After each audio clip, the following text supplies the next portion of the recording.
Okay, I'm going to record it. How that ripple effect carries forward with these kids.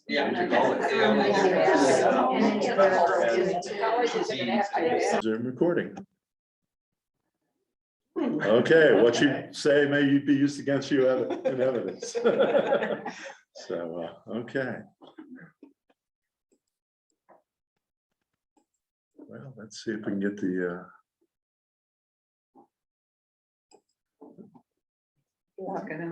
They don't have your. Okay, we're going to try to get.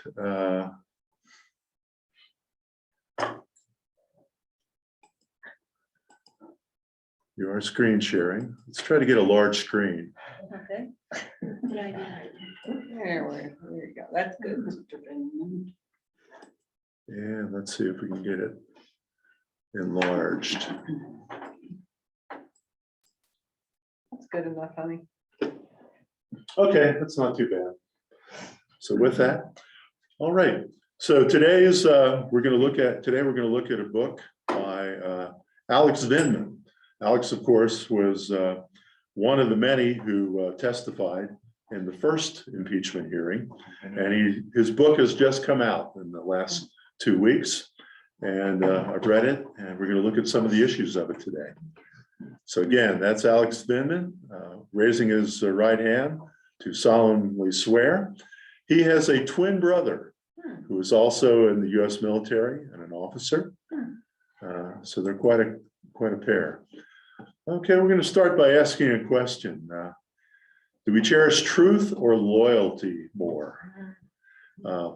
As we've looked at our personality characteristics, and we've looked at lessons that look at 5 basic attributes that kind of predict where you'll be in a political environment. How much you value justice, authority, loyalty, and a couple other attributes. Largely depends whether you'll probably be more conservative or more liberal on your political spectrum. But loyalty ranks very high among particularly some people that rate very conservative, super loyalty, in fact. They'll stick with a person, an organization, a religion, a belief, till literally hell freezes over and won't budge from it, no matter what. So we're going to look at that issue today. And then, do you jeopardize your career and community position to stand up for justice, even if higher stakes are involved? Do you have the courage to stand up and be country when country ain't cool, as they said in one country song? And do you support a person who is the epitome of a Christian if they support your political agenda? That's something we're thinking about. Okay. Well, I got my first real heads up when I just graduated from college in 1974. I had co-opted Wright-Patterson Air Force Base. That was my co-op job, but I took a job in the nuclear industry. But I picked up a book, a little paperback book, Sin in the Name of Prophets. It looked interesting. I read it. It's pretty short, but it was about a 1967 classical case of ethics.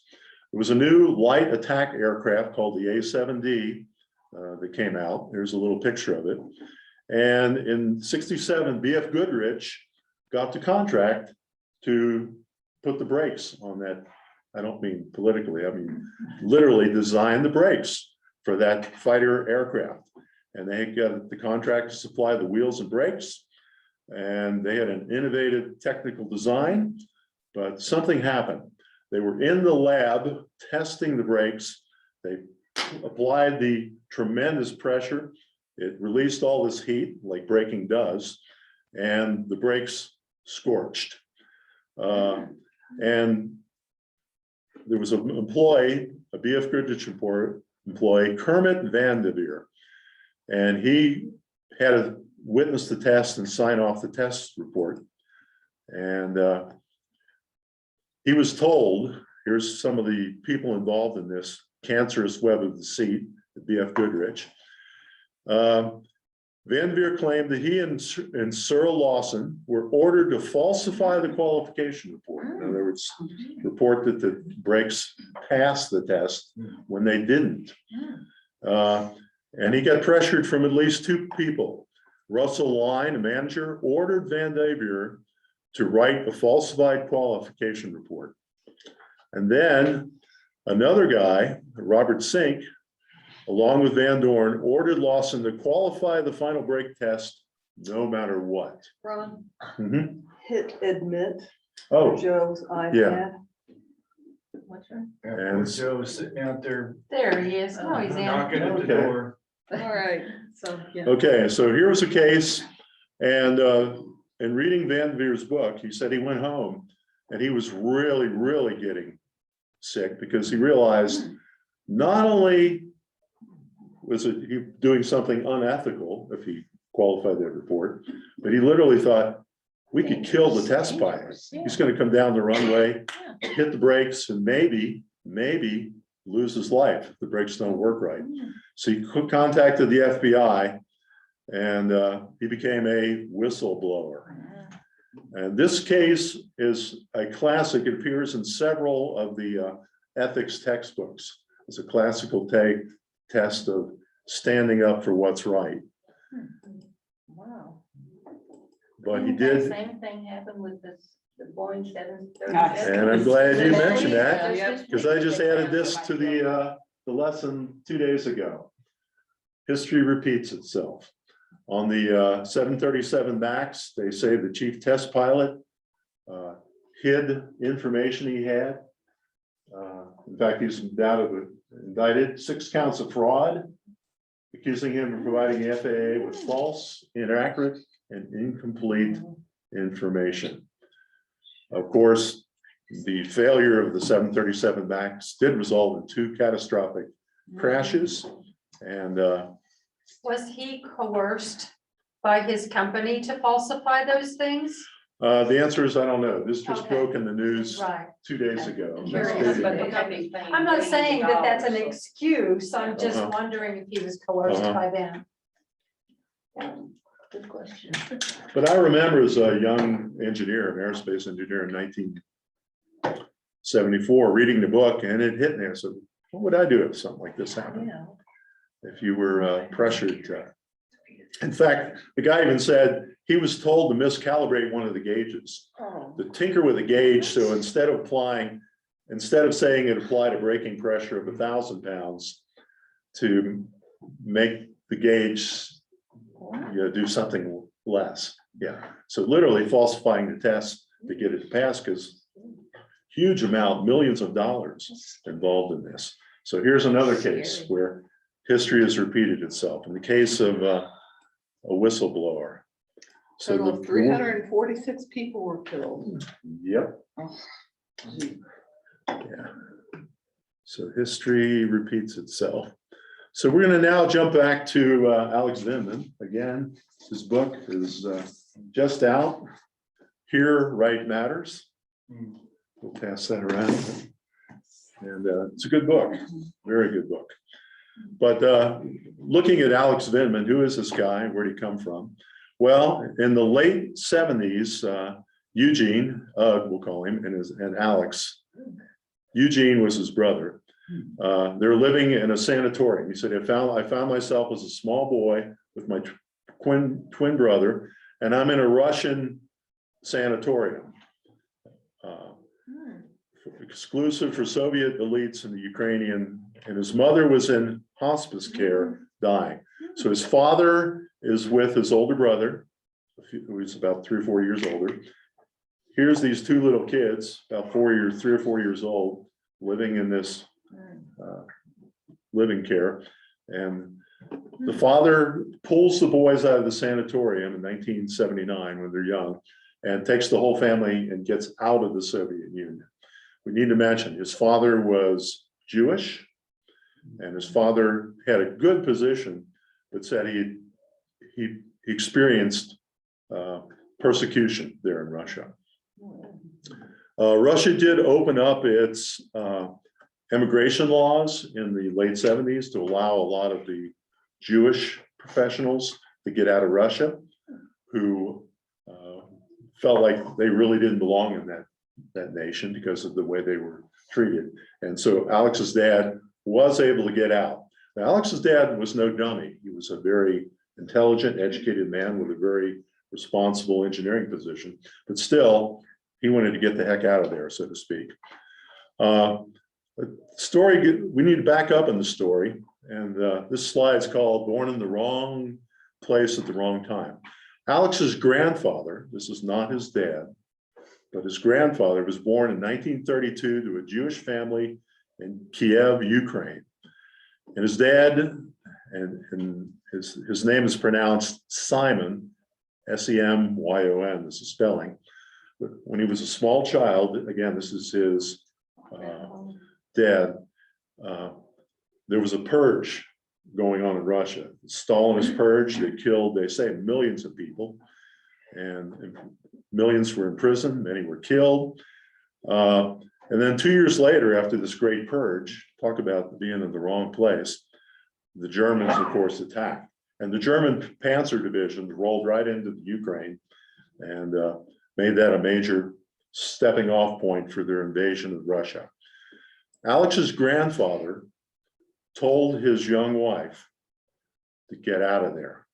He had to stay to fight, but he told his wife and his kids, get out of there. And they headed for the train station there in Kiev, Ukraine, and got about one of the last trains out. The train got attacked at the station with some strafing of the German bombers, but got out, went to Moscow, but when the train arrived in Moscow, the authorities in Moscow said, we're not taking you Ukrainian train dwellers, you got to go. And the train went back. His mom got off the train before it got back to Kiev in Ukraine. And she made a journey with the two little boys, one of which was his dad. And they fled on a riverboat and then on to the Ural Mountains in central Russia, which was hundreds of miles beyond where the Nazi invasion had progressed.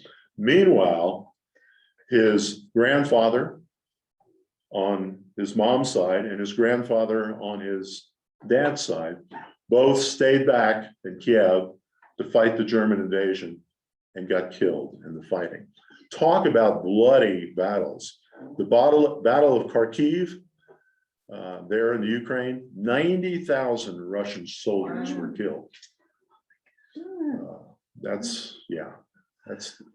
And the Ukrainian refugee train was rejected in Moscow and sent back, and they got off at the Volga River and fled to the mountains. So he certainly got a turbid history.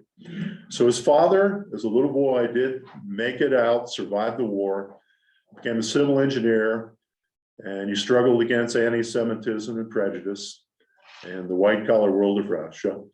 And his father married once, and that first marriage failed, but then he had married this lady we see in this picture, who was his third wife, Nona Kolmanovich. I got it mixed up. His dad ended up with 3 wives, and Alex was born to, and his brother, to the second wife, and she's this attractive lady. His dad fled the Soviet Union with the kids, the 3 boys. The wife is deceased, landed in New York, Brooklyn, and there met another Soviet lady whom he married. And that other lady who appears in the picture below here was his kind of life mom, shall we say. Not his biological mom, but his stepmom, who really raised him. Quite a life. But they arrived in New York City on Christmas 1979. Here's his dad with 3 boys. They sold some stuff they had in Italy on the way out. They were not able to take much money with them out of Russia. They were able to take some possessions, sell the possessions. They sold their possessions for $759 and started there in Brooklyn with $759. Wow. They did get some help from the Hebrew Immigrant Society. The Jewish people helped the Jewish immigrants, particularly those that are refugees, to the United States and helped him. So there's Vindman's background. Vindman goes on in the book that talks about growing up in Brooklyn. Spent 2 years in one area of Brooklyn and moved to another. And he talked about how the neighborhoods in Brooklyn were very homogeneous and very divided. It was, he said, he explains it there. South was a Jewish Orthodox neighborhood. The Northwest was Chinese. There was an older Italian one. So Brooklyn was very religiously, politically, ethnically split into these neighborhoods. And that's not atypical in a lot of American cities. I know in college, I met some guys from Cleveland, Ohio, and they said, here you've got black and white. He said that in Cleveland, we had a Russian neighborhood, a Polish neighborhood, and he went on to list all the different neighborhoods of Cleveland, Ohio. Alex said he and his brother found they could get along with kids of all types in school, and they did pretty well. Alex started at Georgetown, really got attracted to ROTC, but he screwed around that first year of college and had to leave. But he did get his act together a year or two later and go back to school, this time determined to not mess around academically and really make it happen. This time he got back into ROTC and succeeded in college and became a success story. He joined the US Army and became a young officer. He arrived in South Korea as a second lieutenant platoon leader. And he describes in his book the training experience he got right there on the front line in South Korea, literally right in visual distance of North Korea. And of course, there have been some gunfire exchanges and some hostile incidents in history there at the border. So he's rising in the ranks of the US military. He likes that occupation. In 2003, he found the love of his life. He was stationed at Fort Lewis, and he met Rachel Cartwell, a flight attendant, also a Jewish lady, and was a native of Oklahoma. He'd spent 3 years in Israel, and it was love at first sight. They got married, and they're still a very happy and contented couple. Let's move along here. He got stationed in with the Army. He went back to the Middle East.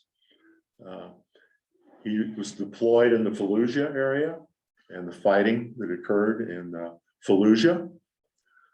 He learned to look out for the absence of the normal and the presence of the abnormal. He explains this one time where they went out on a Humvee tank convoy, and they saw a bicycle by the side of the road, looked innocent enough, lying down.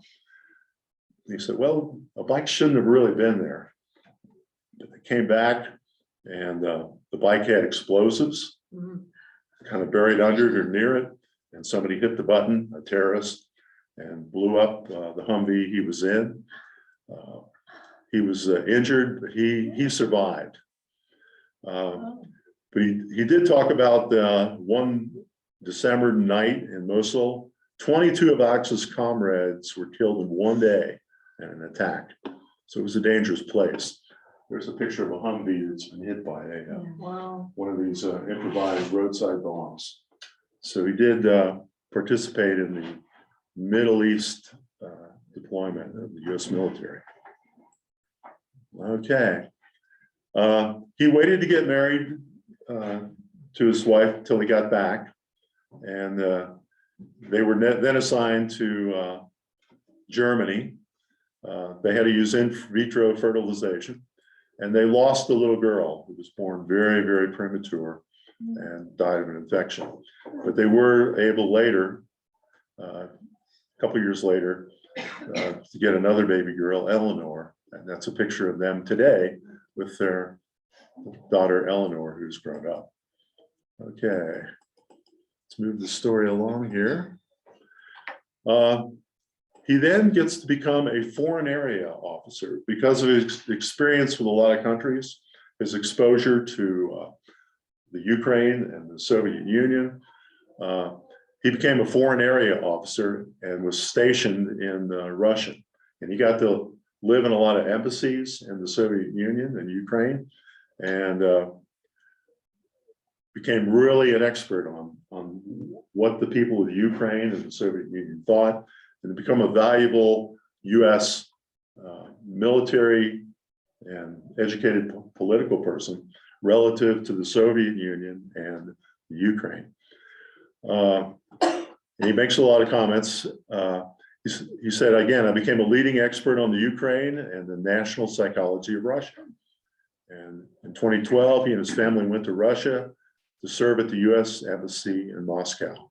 Did he have family still there, do you think? Uh, You know, like cousins or whatever, or it may not have said. He doesn't give a lot of detail in his book, but he does say this: if you try to trace your ancestry in Ukraine and the Soviet Union, it's a mess because a lot of it was destroyed or hidden No. from the purges that had gone on. I mean, if you had Jewish family records, you tried to destroy those records.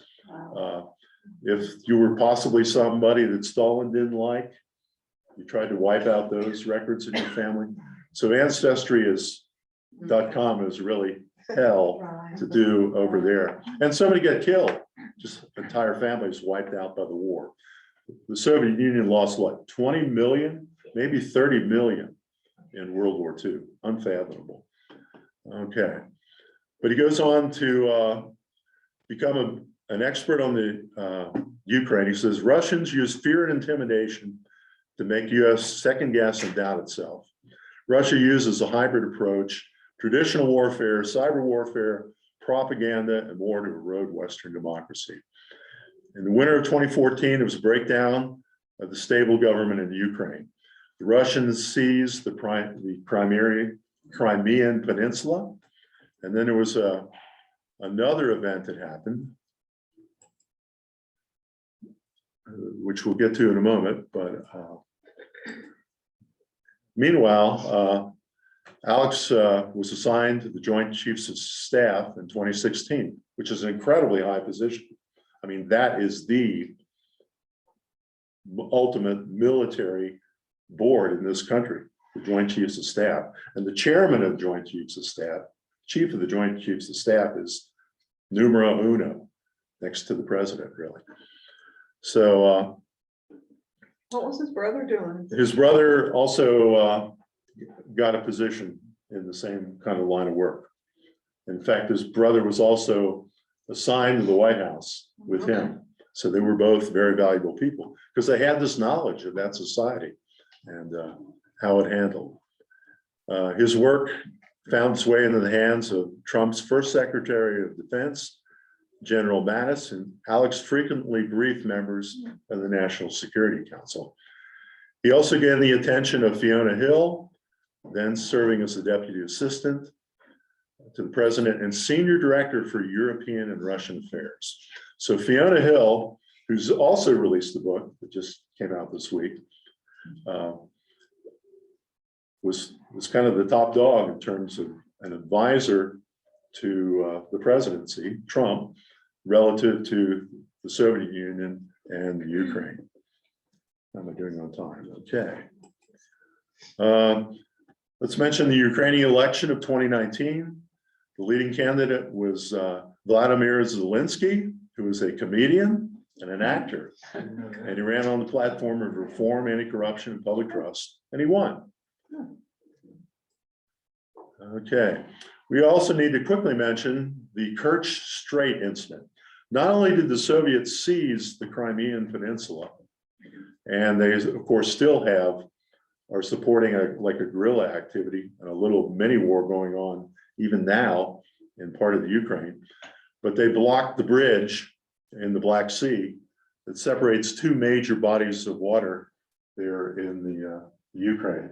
This Black Sea part and then this sea up here. They blocked the bridge with a barge, and as some Ukrainian ships tried to go through, they fired on it, they rammed the tug, they tried to ram them. They pursued the Ukrainian ships with warplanes into international waters. They captured the Ukrainian crew and were holding them in sort of like hostages. And they finally got it cleared up, but it's a nasty situation over there. And by no means has the tension stopped between Russia and the Ukraine right now.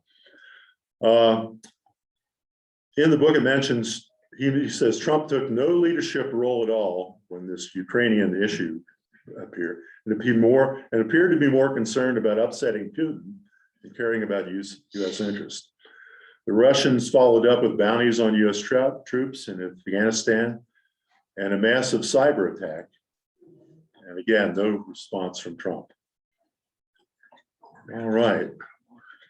So now we find Alex and his brother in the White House. Alex is a lieutenant colonel in an extremely important position, advising the administration and Fiona Hill and the others on how to handle the situation with the Ukraine.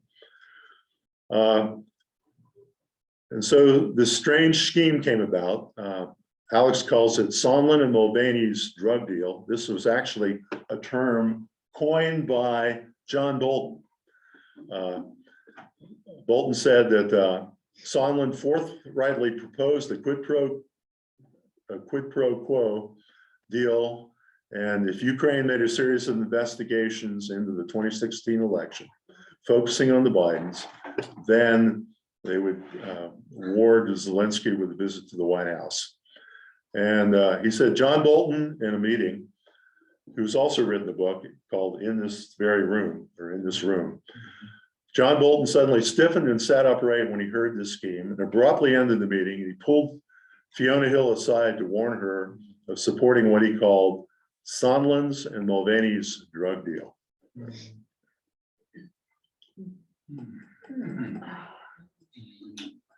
Okay, and then came, he said, the shock of his life. July 25th, 9 a.m. Alex was in the smaller of the two West Wing situation rooms. There are two situation rooms at the bottom of the White House.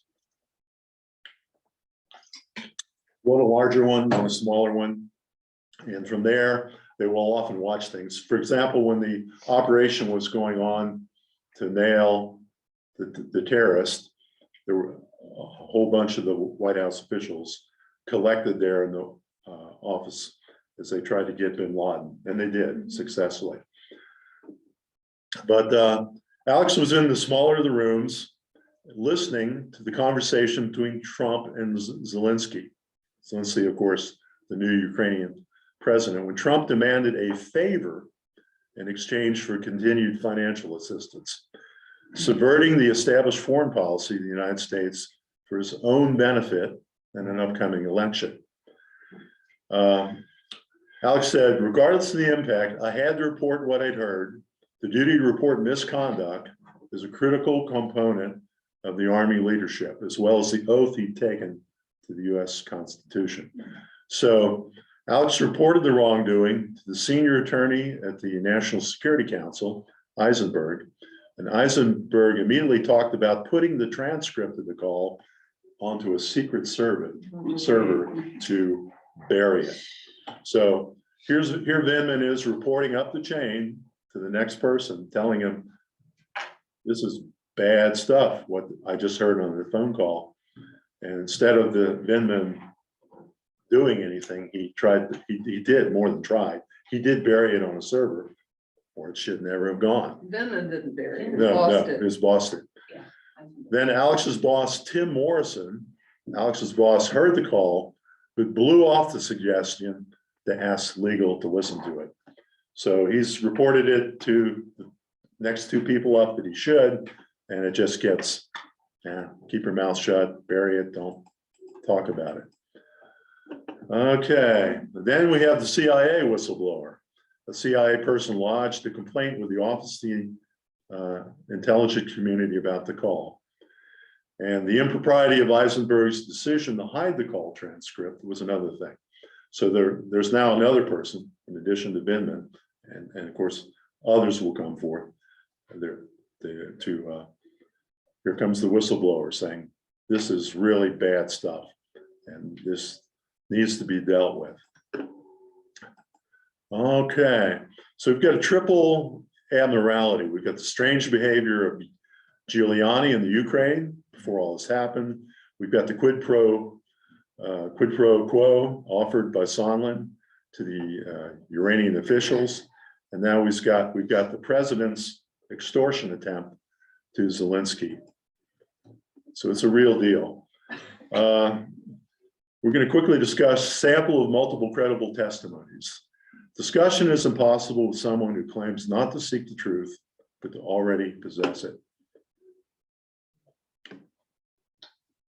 So very quickly, here are some of the people that stepped up at the impeachment trial to testify. More than I think 16 or 17 ended up testifying.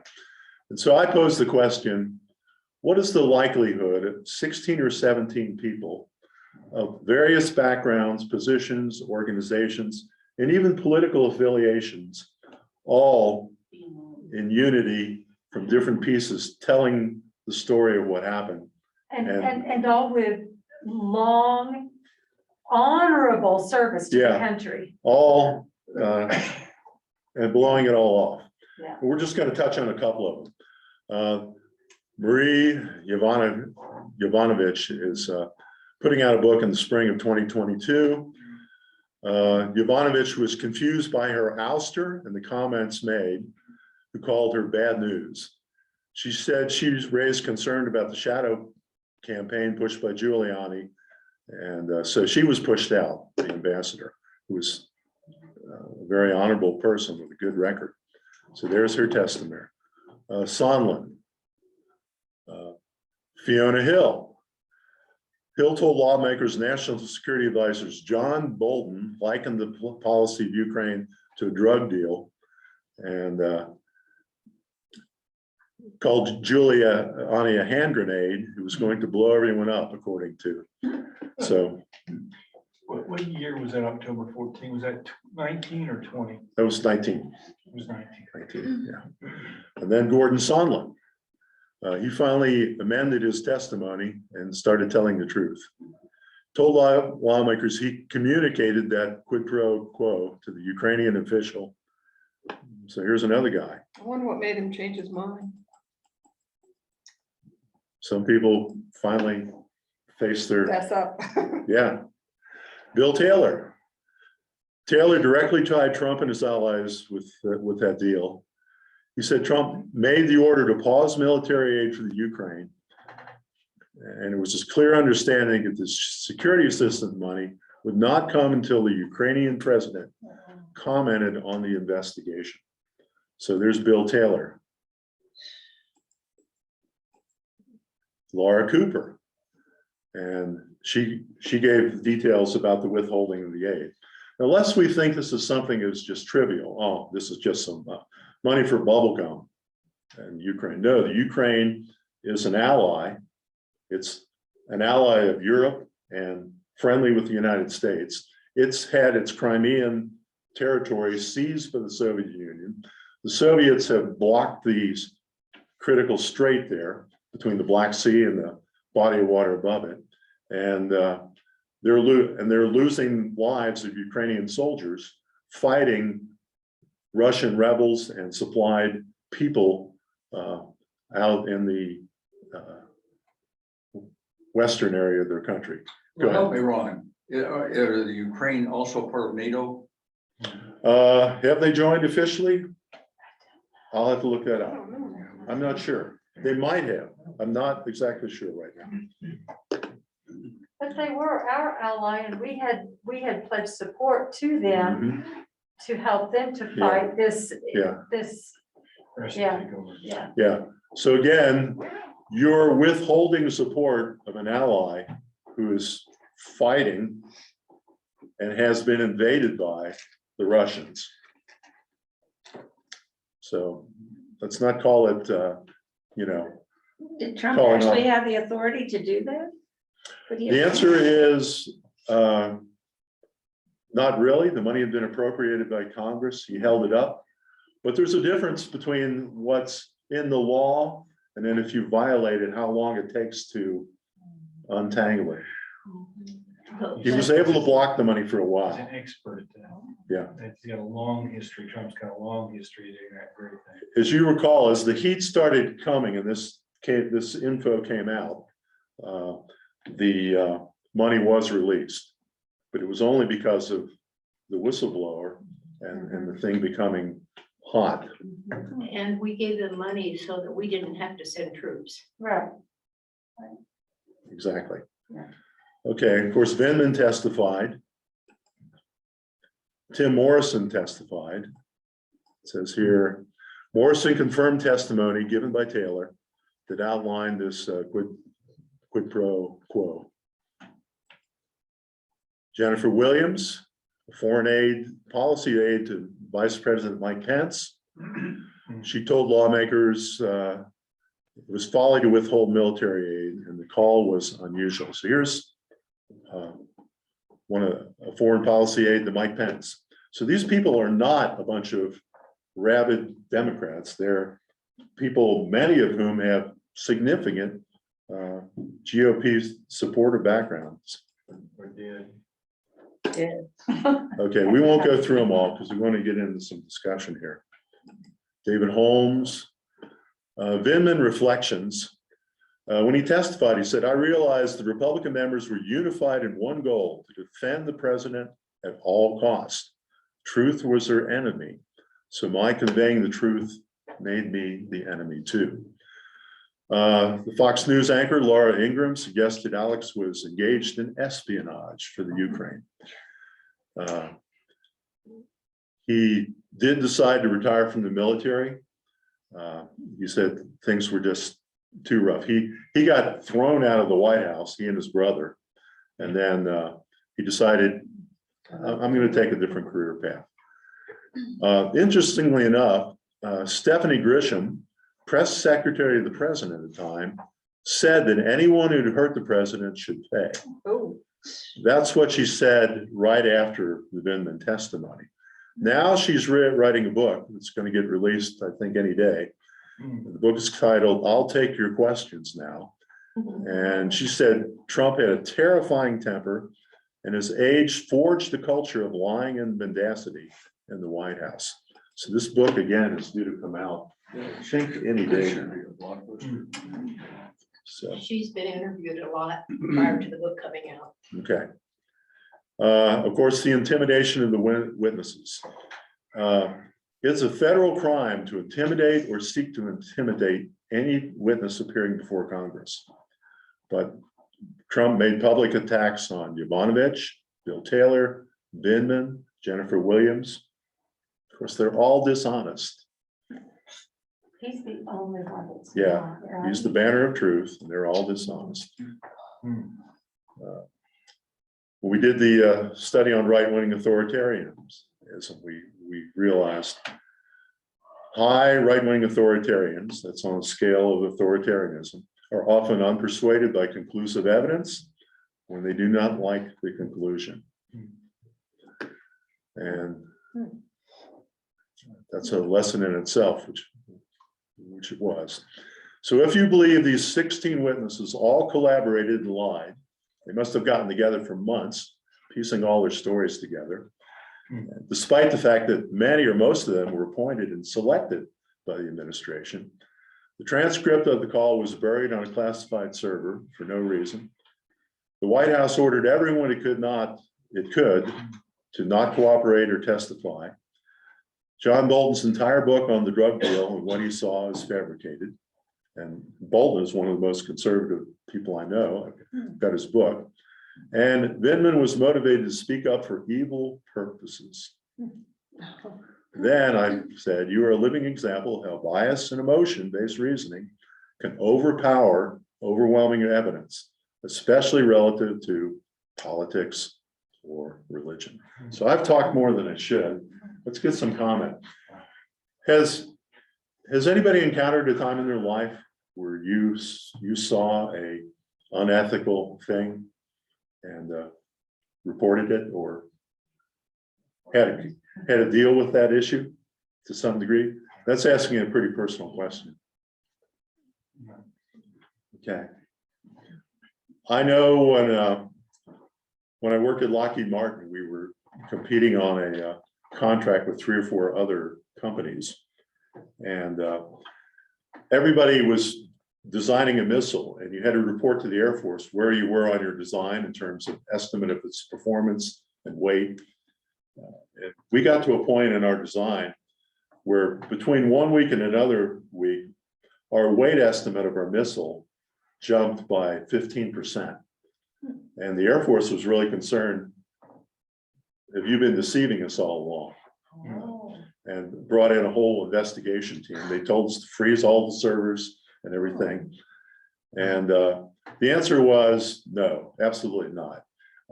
It's just as the design progressed, the data gets better. You're better able to estimate the weight of the pieces. And I remember the poor young guy who was our chief weights guy.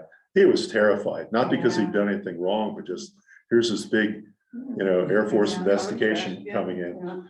And he was so shook up, he took a job with Bell Helicopter. Yeah. But we were exonerated. I can fairly say definitely there was no cover up, but it just, the Air Force had wondered. I had a nurse friend who reported a surgeon who had problems with alcohol and becoming inebriated, trying to perform surgery. She would have gotten her license taken away if she hadn't been a whistleblower, but that was not a personal, but certainly for a friend. Okay. To the aerospace industry's credit, particularly I remember at Raytheon, they had a director of ethics, and we had to every year sit into a 1-hour training on ethics.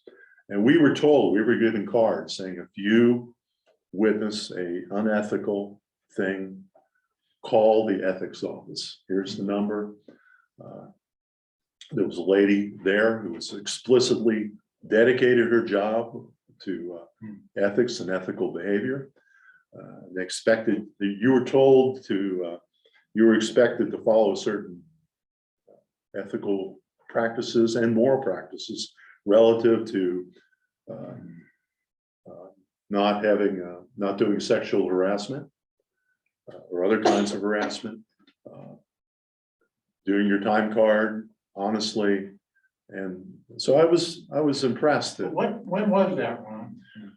this was in the 2000s. Yeah.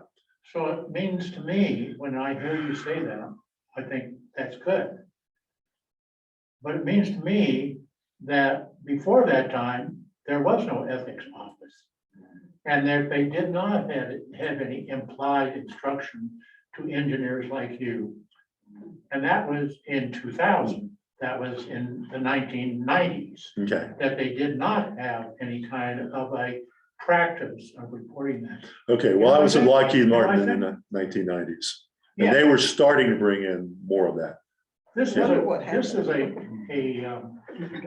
paradigm shift in the way our society was working up until about the 1990s or 2000s. And if you think about it, it goes back to the Nuremberg trials after World War II. And everybody in the whole world was horrified by the acts of the Nazis and the persecution of Jewish people and other people and all of the other things that came out. But the thing that stood out at that time and that our society started wrestling with and is continuing to wrestle with is the fact that the defense put forward by all of those officers was that they were following orders. Mhm. And the precedent that was established by that court was when the orders are illegal, you must contradict them and you must go against them. Mhm. And that was a huge turning point, a pivot point that happened at that point. And our society has not really swallowed that whole thing yet. Mhm. When you stop and think about it, Vindman was a light colonel That's up there, but it still is not a general officer. General officers are made generals by Congress. Hmm. All the rest of the officers are made officers by their seniors.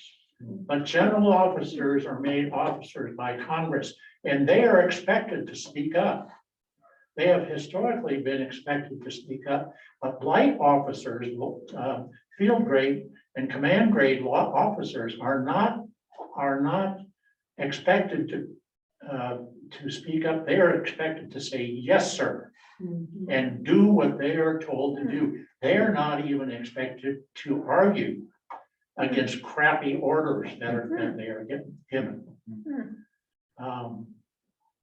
And the other thing I was thinking about is that we think about movies that we have seen in Saving Private Ryan and all of the things that were the heroism that were displayed on that day, but there's hardly any evidence of the MPs that were stationed on the beach.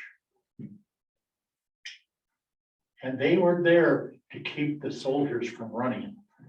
There were the Germans out there that they were shooting at them, and they knew if they went the other way, that the MPs were gonna shoot them.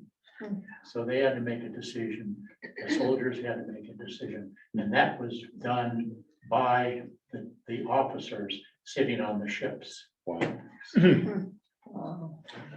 I was also surprised in the early 2000s, the Colorado legislature had several incidences of members of both parties doing sexual harassments, some serious sexual harassment charges.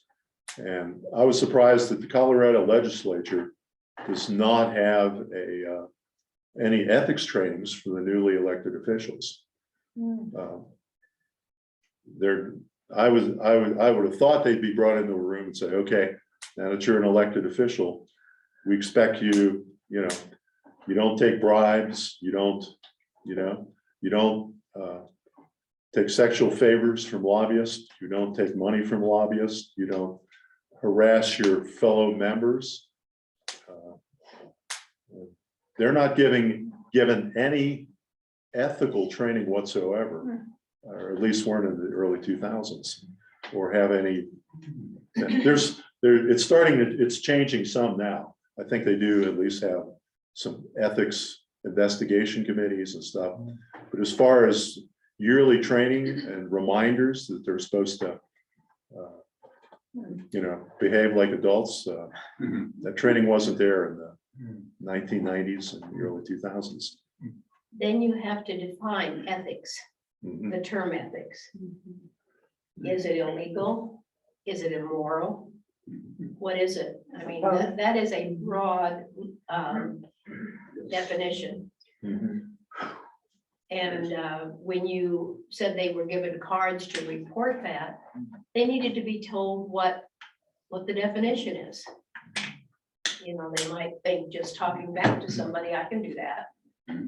Or, it's just that term ethics is so broad. And is it defined anywhere in our codes or anything? Does anybody know? Is it? That's what you learn. It's an opinion of somebody who's judging it, isn't it? Well, I know the corporate environment, Raytheon did have some definitive things. You don't They do had the it following. stated in black and white. Yeah, they couldn't cover every conceivable thing, but it was pretty plain. I knew one lady at Lockheed Martin who was at the vending machine, and she was an attractive gal, and some old manager came up and pinched her bottom. You saw that? I didn't see it, but That's a very profound question you're asking. Can we pursue that just for a minute? sure. This is off the track and probably an issue for another contemporary classes discussion.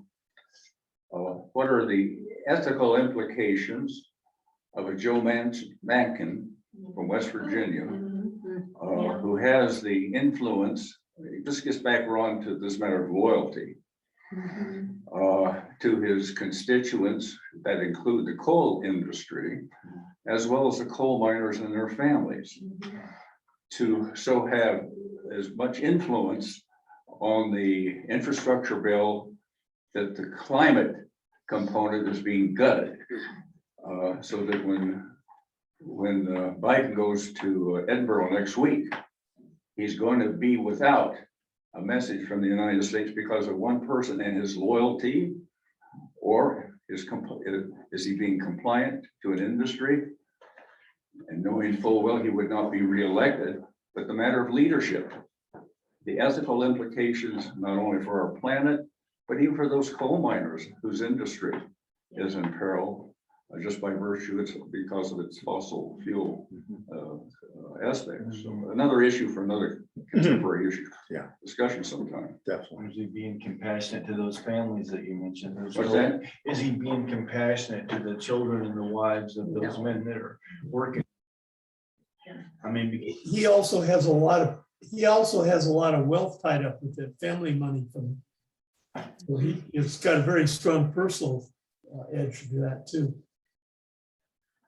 There's also, I think, and you brought this up, from our ethics held in the same regard from those at the top of the system and held responsible and accountable as those who are lower in the system. And they're held responsible and accountable to hold ethics. Integrity starts from the top down. And those at the top, if they have excuses and are not held accountable, but often those lower are.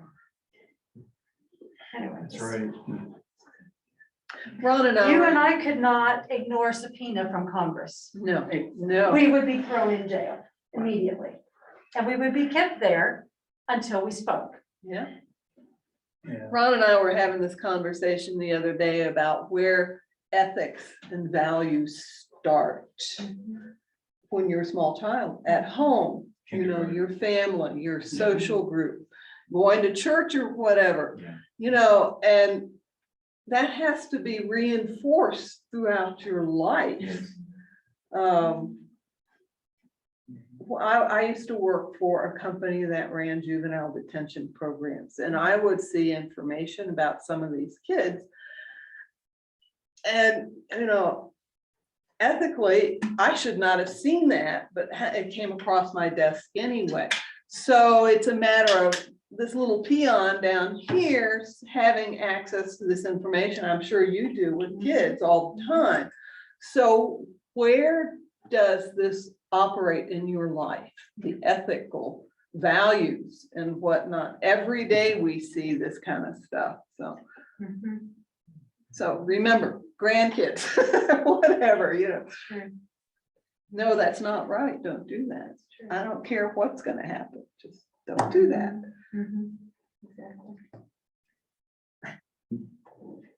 It seems to me that whistleblowers are at the, some have a lot to lose and some don't have much to lose. And sometimes that determines whether they're willing to say anything. You know, if you're Erin Brockovich, you have a lot to lose. And so you have to really admire her for what she did. But some people, you know, they know that they'll have a soft landing and if they do it. So it's just an observation I made about the whole concept of whistleblowing.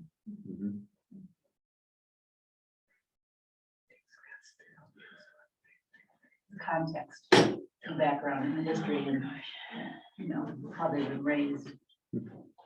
On a much more benign, but and yet still very, very important arena, I can remember when I was first went into the real estate business, and this was in 1960, in the mid 1960s, and there was a big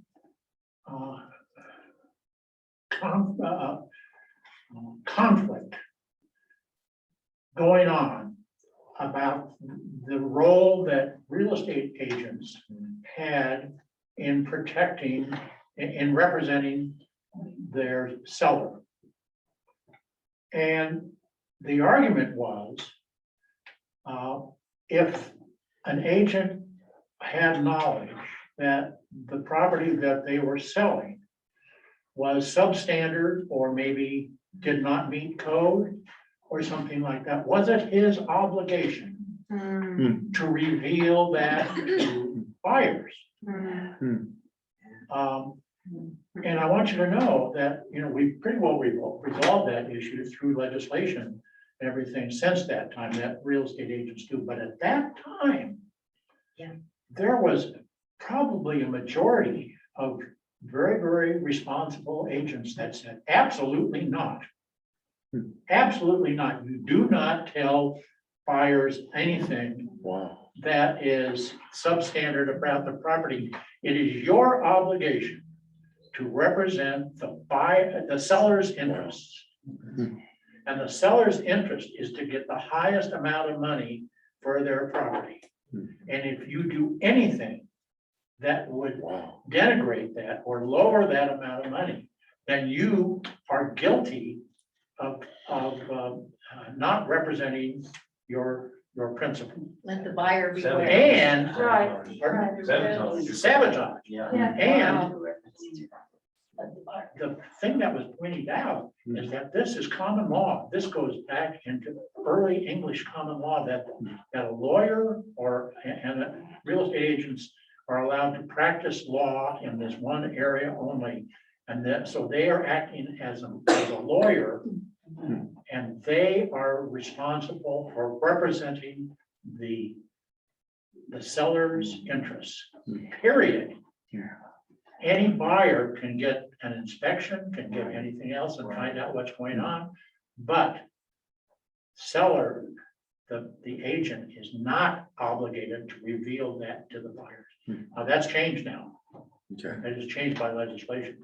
In real estate, not necessarily in the legal world. Exactly. That's That exactly almost right. works. It doesn't exist in other areas. It's one aspect of our society.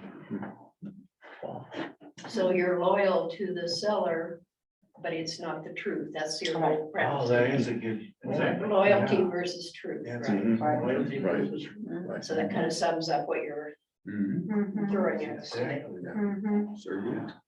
And it actually exists all the way through our practice, our business practices, our social practices.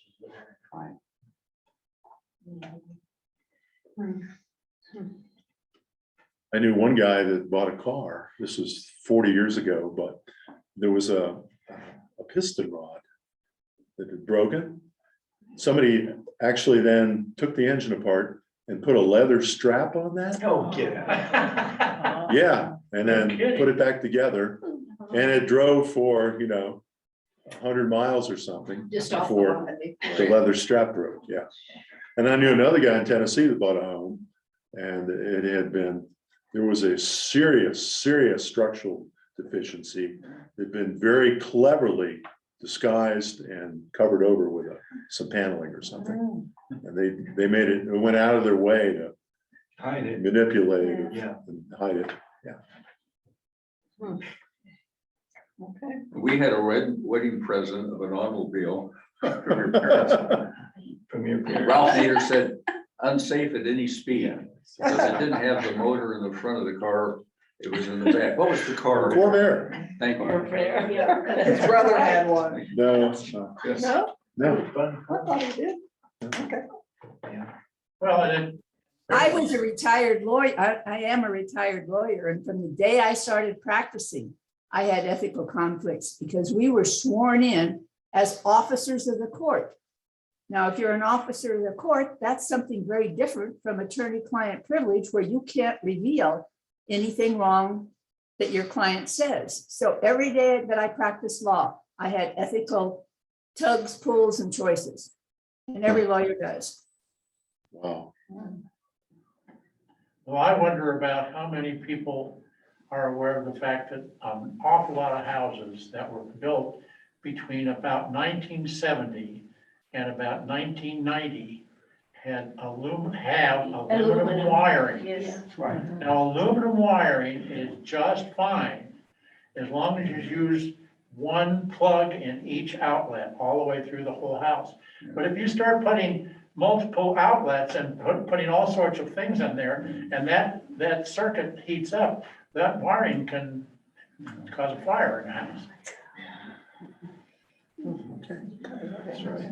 All right, we've pretty much come to the end of our time. I know what's the answer. I'm waiting for you. Oh, wise Ron, tell us the answer. Answers in the stars.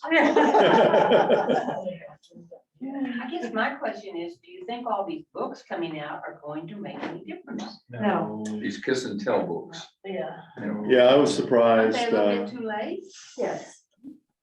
I've gone in some homes and seen people that don't read any books. Or if they do, they'll read maybe a comic book. That's about it. They just don't read anything that's out there relative to science, economics, politics. Right, right. And Donald Trump knew that, didn't he? Well, he was one of them. So I read a statistic last week, it was actually given to me by Doug Hondas. 36% of our high school grads will never read a book after high school. Wow. And 42% of college grads will never read another book since leaving college. Once again, childhood. Yeah. If you grow up in a family that's reading, then you probably will continue. Well, critical thinking isn't taught anymore. Ever since Child Left Behind, No Child Left Behind, that was all about memorizing facts. Yeah.